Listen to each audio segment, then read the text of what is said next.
to Property Talk from Louise's Lounge. My name's Louise Heatley and I'm owner and managing director of Exclusive Links Real Estate with over 19 years experience in the Dubai real estate market. Through the podcast series, it's an opportunity for us to give you some insights into the Dubai market, discuss some interesting topics, have some special guest attendees, and it's also an opportunity for you to meet some of our team. On today's episode, I'm excited to introduce Ronan Lynch, CEO of Mortgage Solutions, a seasoned finance and real estate professional with over 16 years experience in Dubai. Ronan first began his career in the UK before he moved to Dubai in 2008 to join Mondial, specialising in finance planning and wealth management. With qualifications including SAMAP and CIFA through the London Institute of Banking and Finance, Ronan earned further expertise in Dubai with more certifications and is currently studying international trade finance through the London Institute of Banking and Finance. Thank you, Ronan, for joining us this morning, and I'm dying to talk about everything mortgages. And let's get straight into it. So let's talk about people that have no idea about mortgages in Dubai. They may be new to Dubai or they may not have had a mortgage. Can you kind of give a little bit of a lowdown, step by step, of how it works? Yeah, sure. Listen, first and foremost, thanks for inviting me on. I've seen several podcasts in the past and delighted to be here, so thank you very much. Just in regards to, let's say, people coming to Dubai, let's say they're here 12 months and they're looking to purchase a property. There's two scenarios. One is employed individuals, another is self-employed.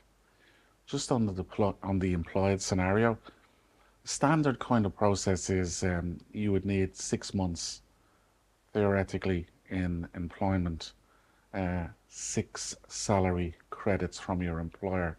They check your bank accounts, exactly right. Pay slips. Yeah, it's a manual process that the bank would go through, so they would ask for pay slips, bank statements to match, and a salary certificate, which would basically determine your start date, your full remuneration package, and your designation within the company.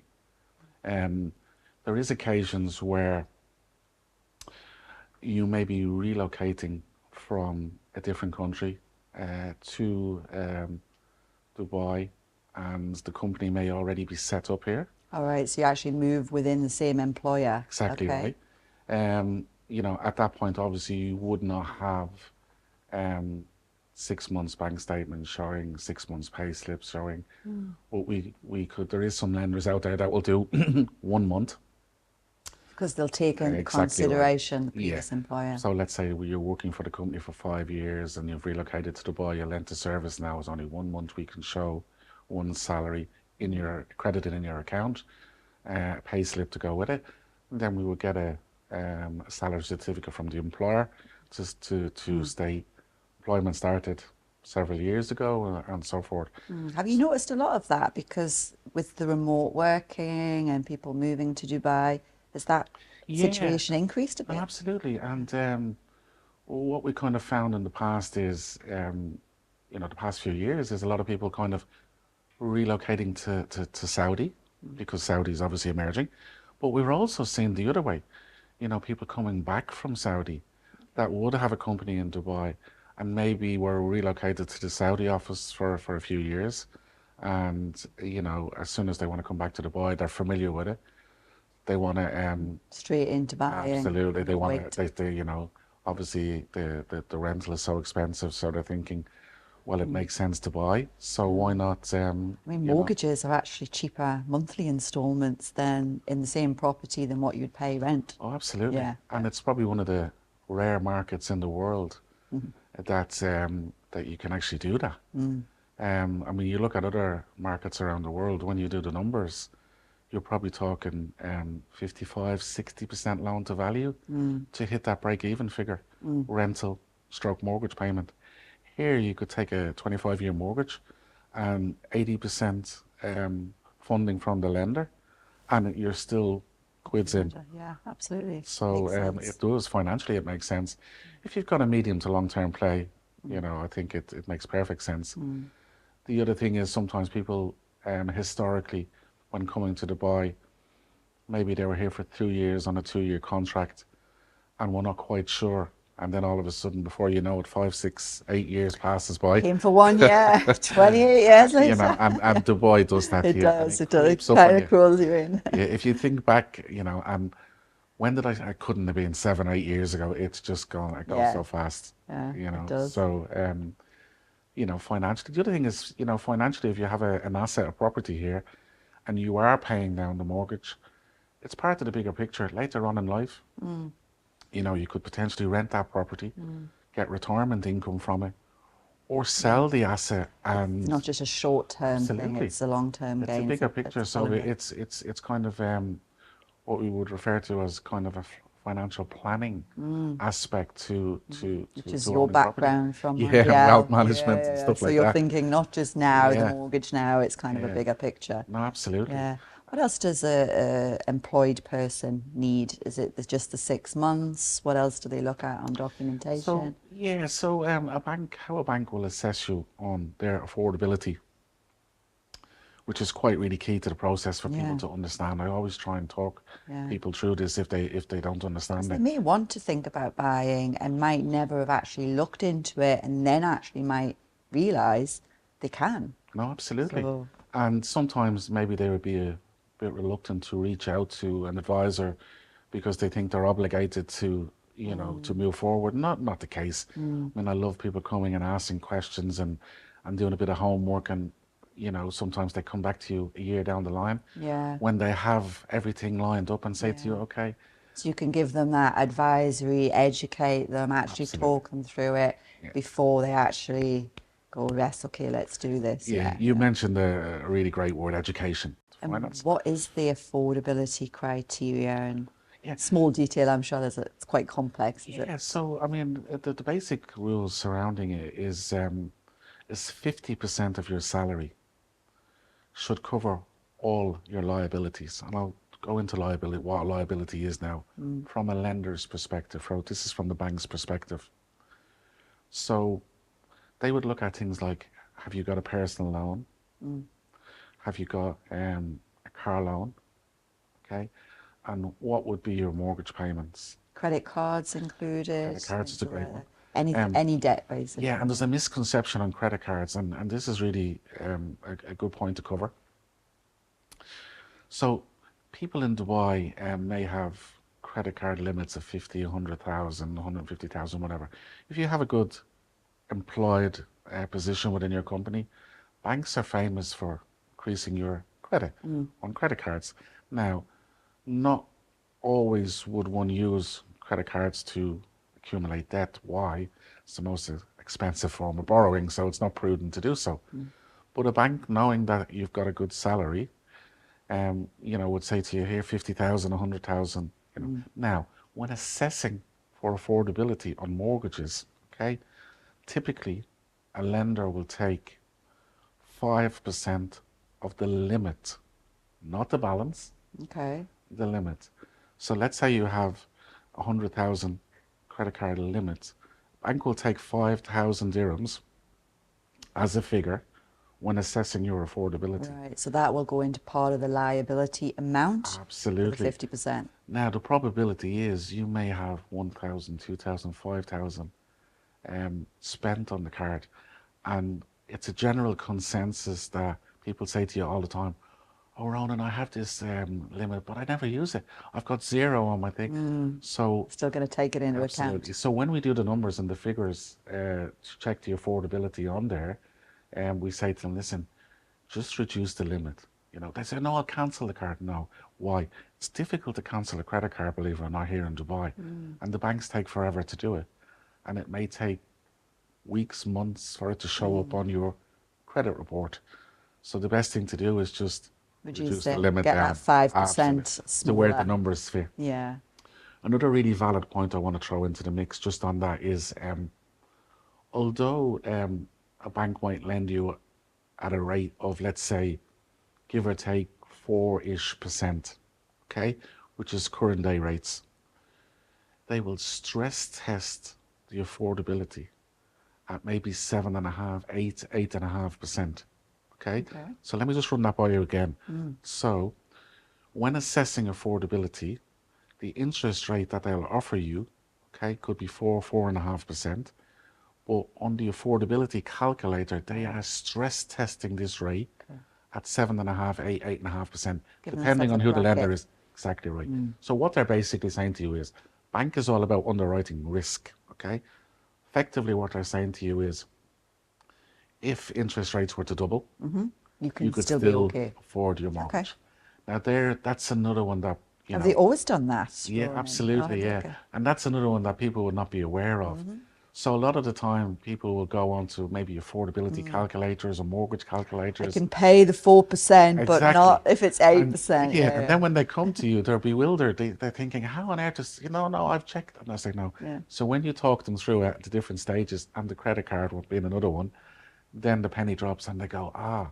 So we say, listen, don't panic.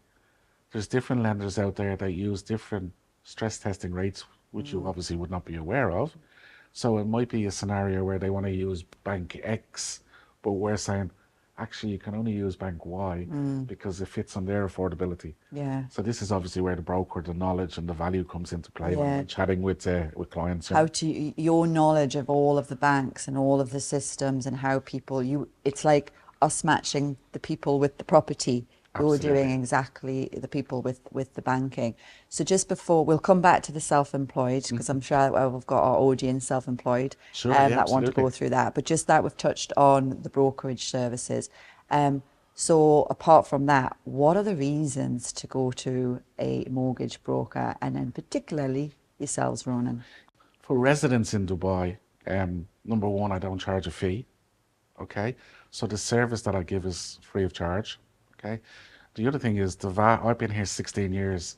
I've been doing mortgages for 25 between here and the UK. So the experience and the knowledge and the understanding that I have of the banking industry and the criteria within the banks is critical to the process to clients. Why? You could spend 2, 3 weeks a month running around to all the different banks, checking what rate, checking the criteria, checking do you fit with Documents in, exactly. And documents then the out. bank might turn around and say to you, actually, we don't like your profession, or actually, we don't like your nationality, or actually, whatever reason, Yeah. And you've got there's, to yeah. start again. So when you come, we're fast tracking you. So we have a look at you within 5 minutes. I have a magic form. I call it a magic form. It's basically a form that collates some basic information: name, date of birth, employment status, assets, liabilities. Within 5 minutes, I can more or less tell you who would suit, who has the best rate based on your personal circumstances. I use kind of a phrase I've always used down the years, and it's to kind of keep this simple is, a bank to me is like a corner shop. Okay, it would sell you what's on the bank shelf, ideally the corner shop. When you come to the broker, we've got access to the whole market, to the whole lending You system like across them. Deliveroo. So like Carrefour, Yeah. A lot we more can deliver stuff. to your door as Yeah, well, yeah, like Deliveroo. yeah. But so in other words, we understand all the products, the criteria. Why? Because we're dealing in it day in, day out, and we're having running conversations with Yeah. lenders I and mean, so we forth. do a mortgage once, sometimes people once in a lifetime. You're doing it No, every absolutely. day for everybody. It's cutting out the stress. Buying property is stressful, Oh, and absolutely. you're taking away one part of that aspect. Yeah. And why yourselves then? What do you do for the Well, clients? Apart from you said you offer a yeah. free I consultation. mean, I've got stacks of qualifications in finance. Now that doesn't make you a good mortgage broker per se, but what it does say is you've got a basic understanding of how the financial industry works. So for me personally, when I'm talking to a client, um, mortgage related, sometimes it deviates into other areas that I would have vast amount of knowledge in, whether it be tax, succession planning, and so I give the client the bigger picture. I say, listen, I'm not specializing in this area at the moment, but I just want to make you aware that this is actually how this would play out future reference. So So they get more support from the you, more knowledge I have is education than absolutely, just boxing, just a Dubai mortgage. yeah, There's more there yeah. to. So when you go to a mortgage broker, what do you get? You get mortgage advice. Given my wealth management background, there's Finance a bigger, planning, wealth exactly, there's a management, bigger yeah. picture there. What about the self-employed people? Sure. Myself included. Yeah. If I wanted to go out and get a mortgage, Yeah, what's the self-employed, strangely enough, in the UAE in general, we won't just talk about Dubai, but the UAE in general, um, has always been there has always been slight negative connotations with the banks across the board. And I don't mean this specifically for mortgage related. I mean for credit in general. I don't know whether you've had experience yourself, but as a self-employed individual, if you try go get a car loan for argument's sake, a bank is saying, "Oh, the profitability of your business may far exceed any salary you've ever had," but when viewed by the bank, they think you're a risky prospect. You know. get the profitability of anybody's company, even an employee's company? But they really put that on the self-employed Oh, absolutely. status. Yeah. Yeah. So just to kind of get back to answer your question, back to the point that you've mentioned, um, there's what's referred to as a length of employment service in Dubai. Some banks want at least 1 year, some two, some three. Um, the old kind of mechanism was audited accounts for 2, 3 years before they'd even look at you for a mortgage. Um, some of the banks have got a little bit more relaxed now. So what I mean by that is, if you're a company that pays VAT, okay, there is certain banks out there that will just work off your VAT receipts for the last 4 quarters, Okay. okay, Interesting. and work out the formula of affordability and what they would lend you on that basis. So it means you don't have to give them 2 or 3 years audited accounts.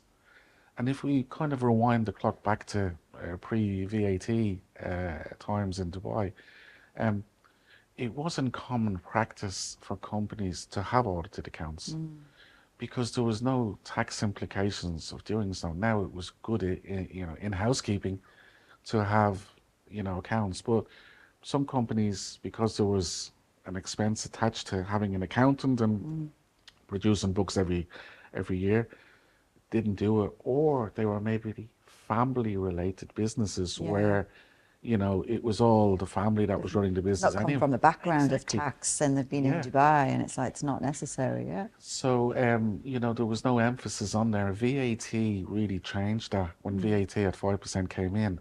And then the emphasis was on, well, actually, you need to, have accounts at least in-house. So, but just to emphasize on the question, there is loan to values of, let's say, 50, 60% So they drop it for the self-employed. Yeah. risk Yeah. underwriting process, Yeah. getting back to how the mindset of the lender is. So you could potentially um, be 6 months in Dubai, receive self-employed income um, in excess of 25,000 dirhams per month, okay, in your account, and avail of a mortgage at a 50/60% loan to value, low documentation basis. Now, anybody that's looking for 80% loan to value, then you're talking audited accounts. Yeah. Okay. Even the VAT scenario, they may lend you at 70 because you're looking as if your profitability is good and solid and so forth. So yeah, there is variations to it. Sometimes also individuals will have property portfolios, so they'll have rental income from property. Okay. There is also lending against property available. It's not a traditional conventional mortgage in the sense, okay? But if you're self-employed and you have a business, okay, you may have accumulated a property portfolio down the years. and it's part of your overall business, because there's income coming from it.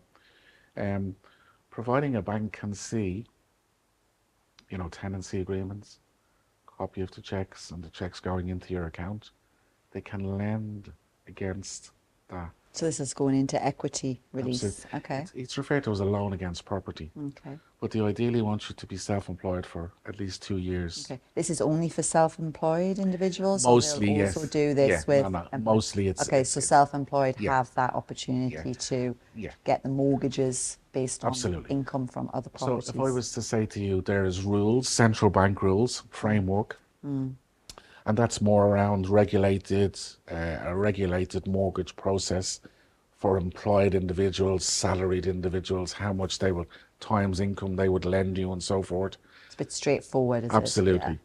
And then you have the self-employed, which, um, as I said, there's been a little negative connotation about. Now they're trying to realize that actually there's an opportunity in the self-employed, that they earn good money, they're self-sustainable, and actually we should be lending to these individuals, and we haven't been in the past. So they're trying to come Yeah, up they're with trying to creative change it a bit. solutions, exactly Okay. right, So for it sounds like lending. different options available there. So Absolutely.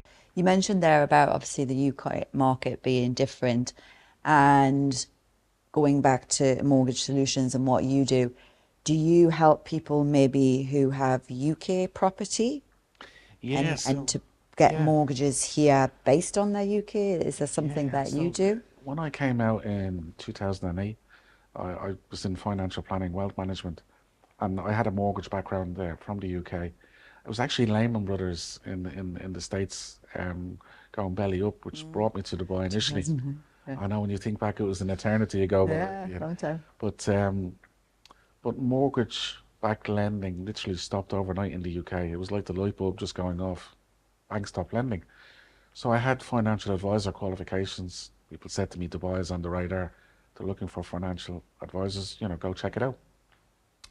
So I did, and I had 3 interviews in one company. Long story short, I joined and away I went.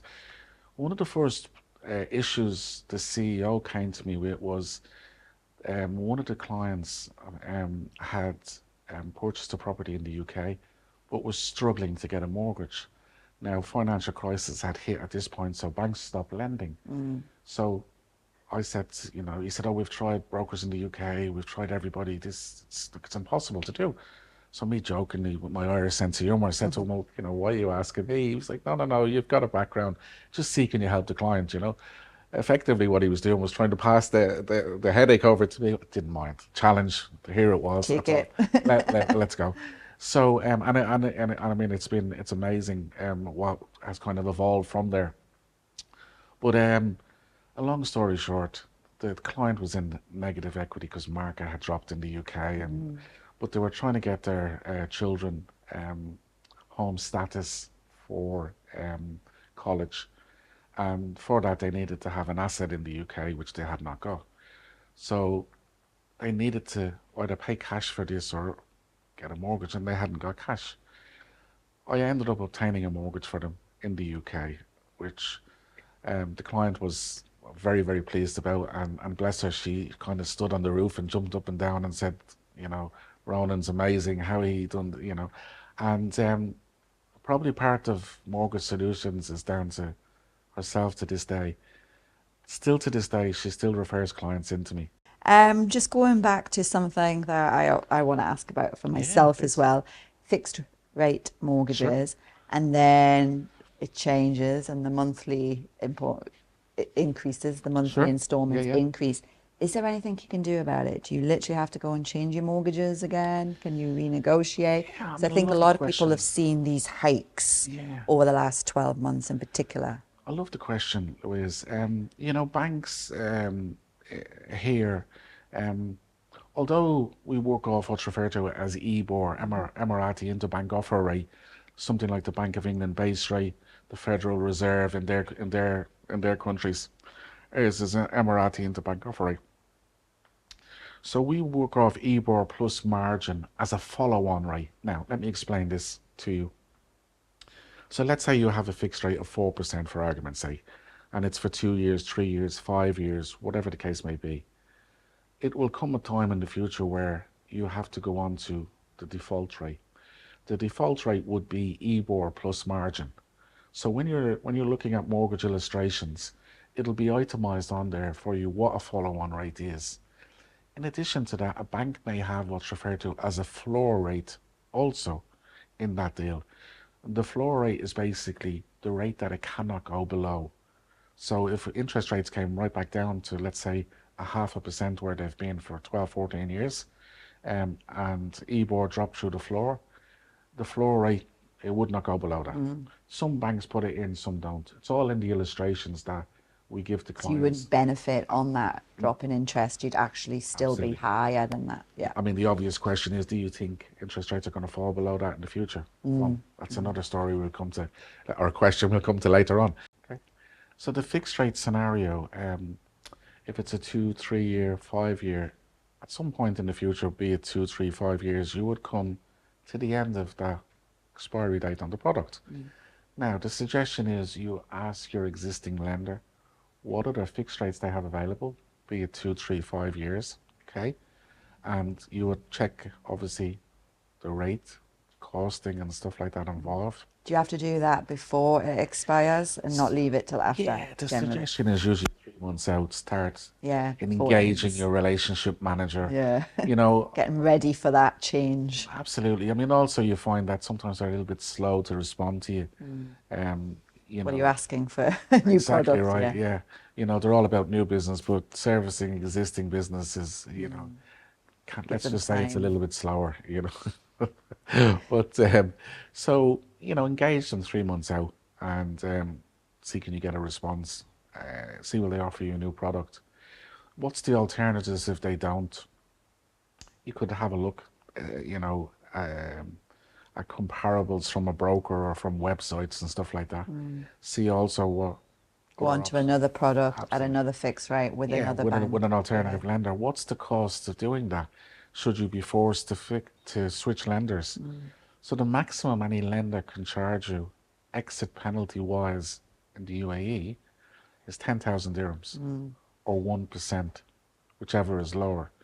So let's say you had 900,000 left on your mortgage and you were switching, maximum they could charge you is 9,000 dirhams. Okay, now it doesn't physically come from your own pocket, albeit it is a cost, but it's wrapped up in your redemption figure when you ask the bank for a What do I have to redemption pay? figure. Exactly right. So let's say you owe 900,000 on the mortgage, you'll get a redemption statement saying you owe 909,000. Okay, and then you would have another lender who would, providing it's a preferential compatible rate for you, and you were looking to switch, you would have that lender come in and effectively buy out that loan and switch you onto their 2, 3, 5 year fixed rate product. Now, At that time, if somebody wanted to increase the mortgage like that, say they had the 900, but then they wanted to take a mortgage, although you can't move it on the properties. no, I mean, if they wanted Increased additional, it. if they wanted a top up, uh, shall we say, on their existing mortgage, So want to put it to 1 million or yeah, no, that 1.2, or yeah. they can incorporate it. So that is, there is options available to them. I mean, there is some rules surrounding that also from the central bank, which effectively are, you know, equity release can only be used for two options per se.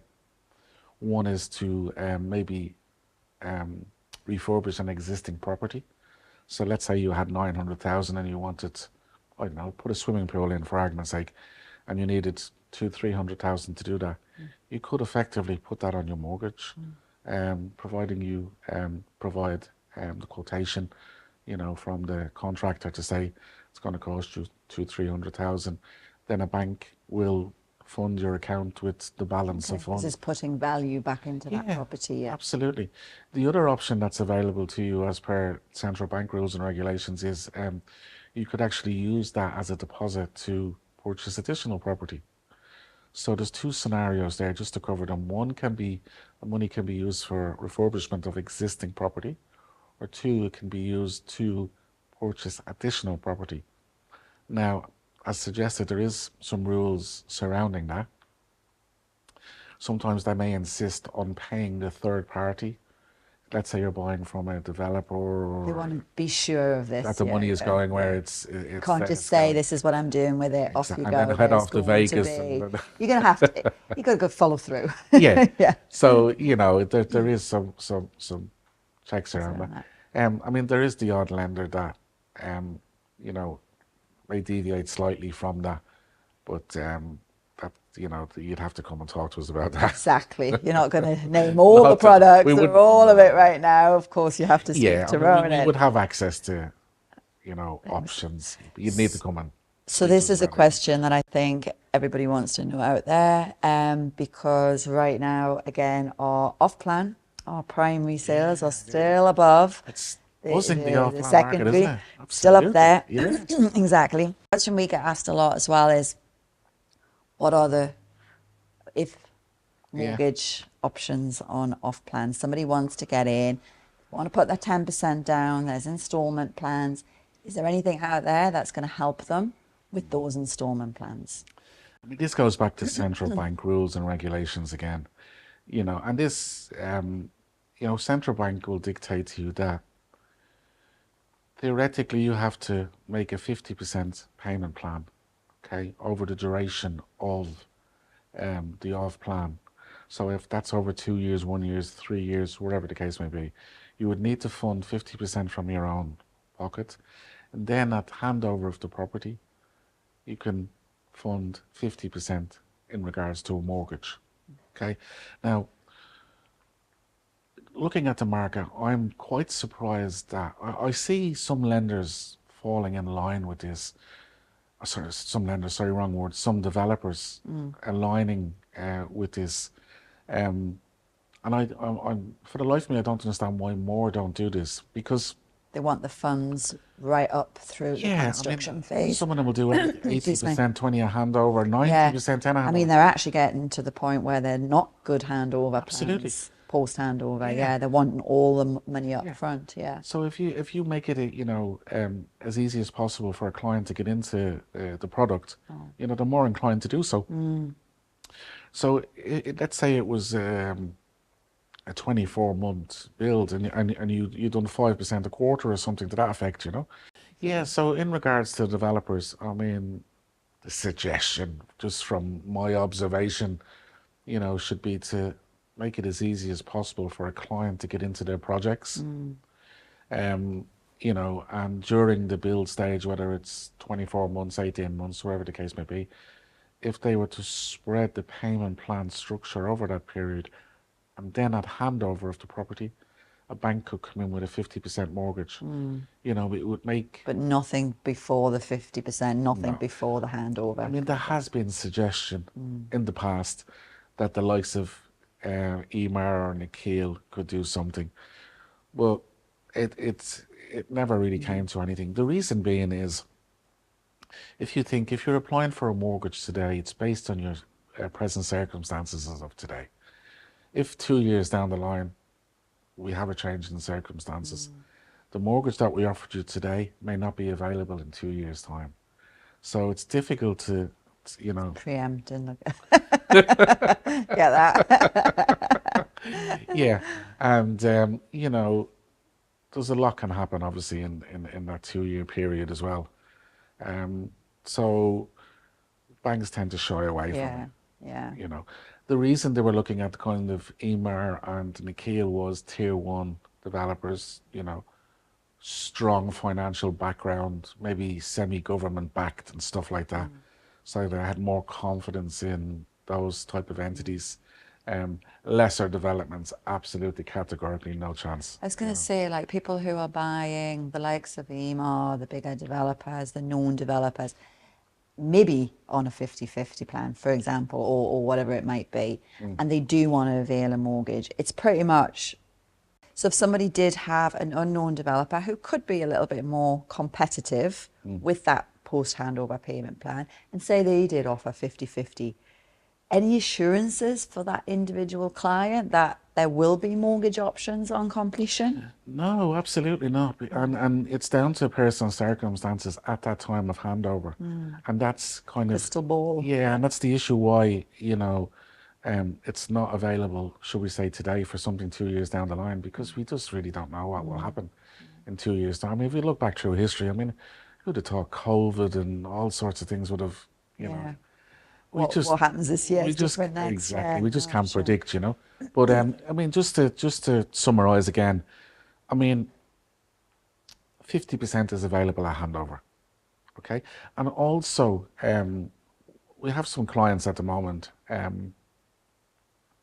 that are just about to get their villas handed over, and they have a 50% payment plan available. So we're putting a mortgage in place for them. Some of them have asked, can we borrow 10% to put our own little taste on the property? We're availing of that finance for them as well.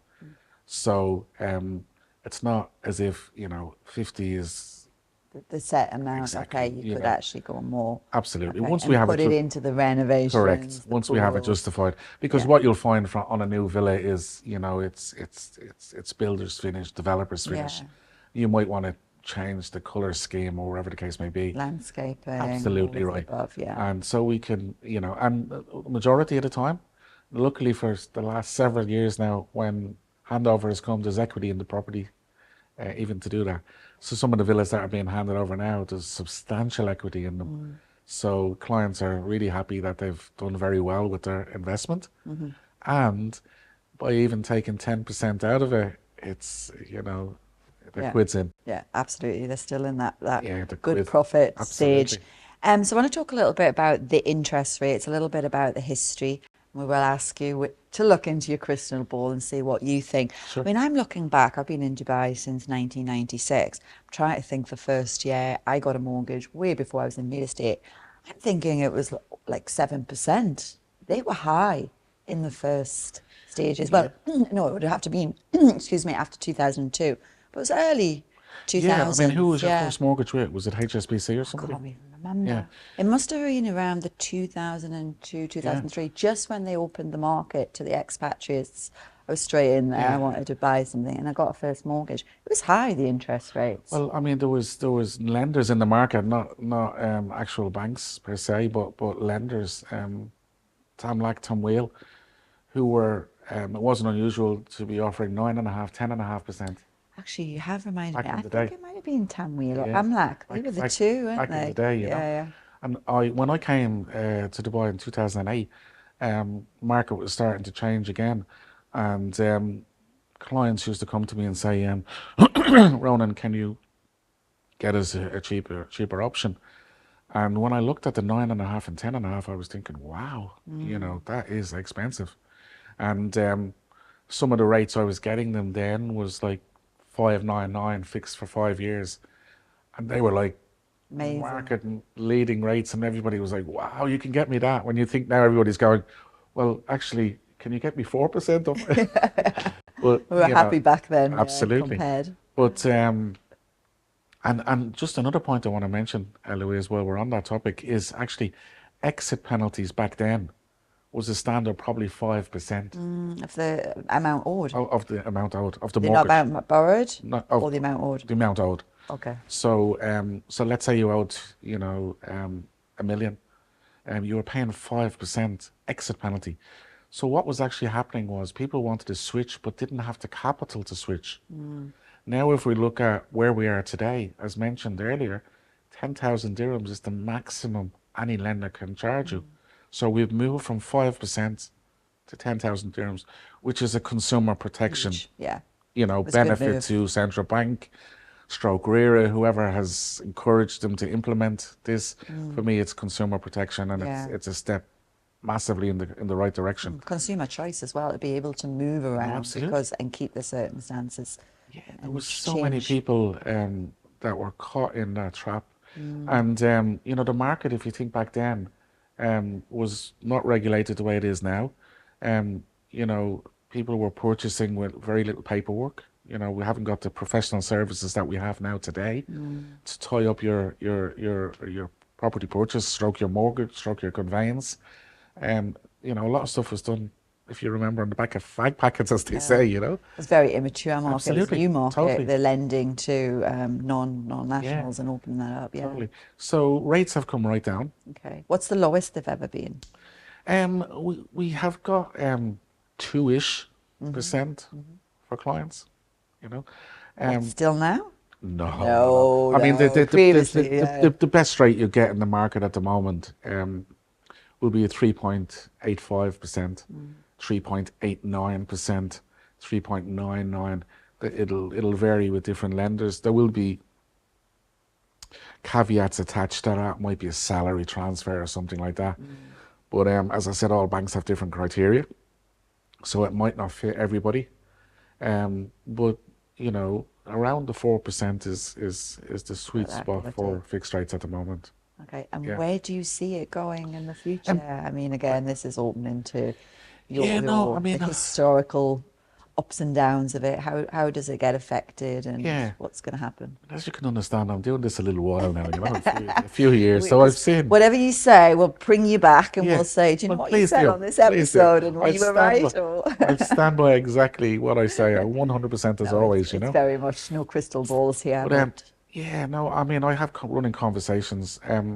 I think you had a new lady start recently, and she was asking a question about rates, and I gave her a little blog on inflation and how it all works and the mechanics of of the economy and why interest rates are where they are and the tools to keep them where they are or lower them and so forth.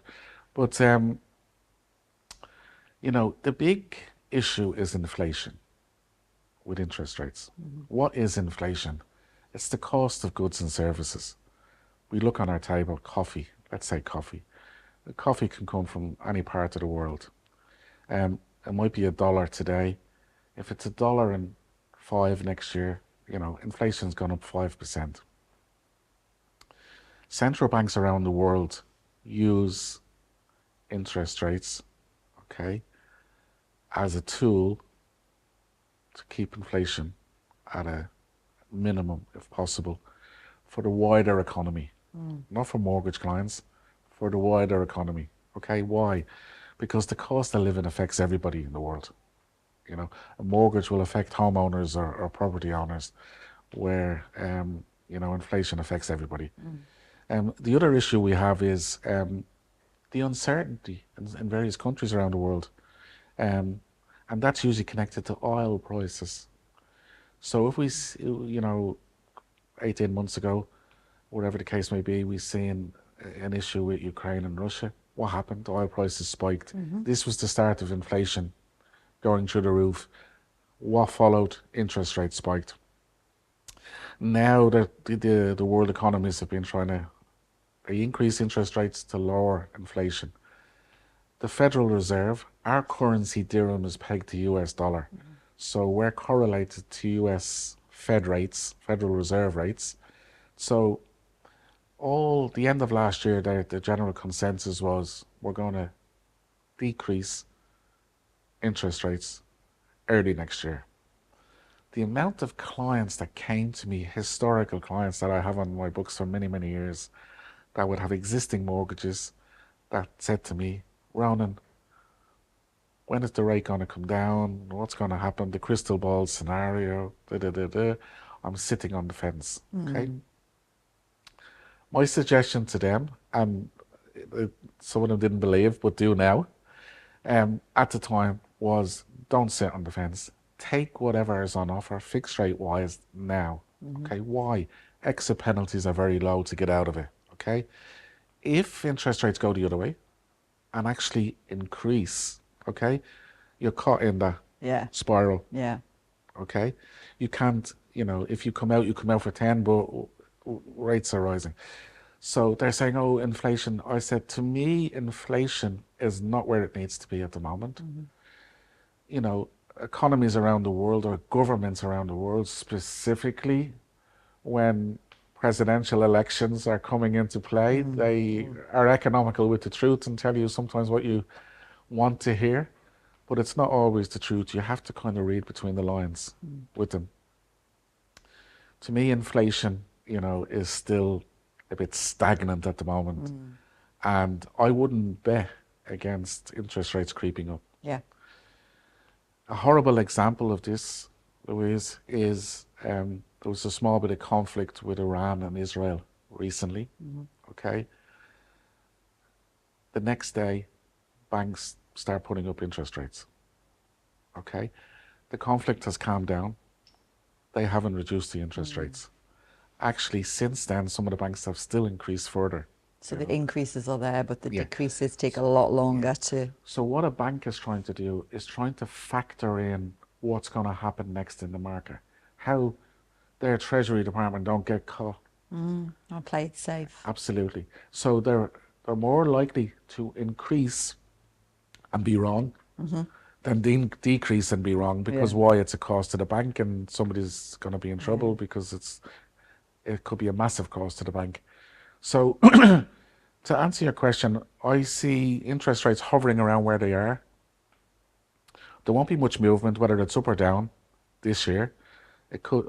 I would predict that if it goes up 0.5% or goes down 0.5%, that Yeah. to me So will it's nothing going to be exactly significantly right. for or against. Exactly right. Yeah. Do not sit on the fence, and wait for an interest rate move that might be Yeah. a quarter of a You get a percent. fixed mortgage now, do it. Fix it in. What's going to happen down the line? And if if we get this wrong and interest rates go through the floor, well, then you can switch out of it for 10,000 dirhams. And what tends to happen is also, banks will actually take that 10,000 dirhams and pay that 10,000 dirhams exit penalty for you to get your business.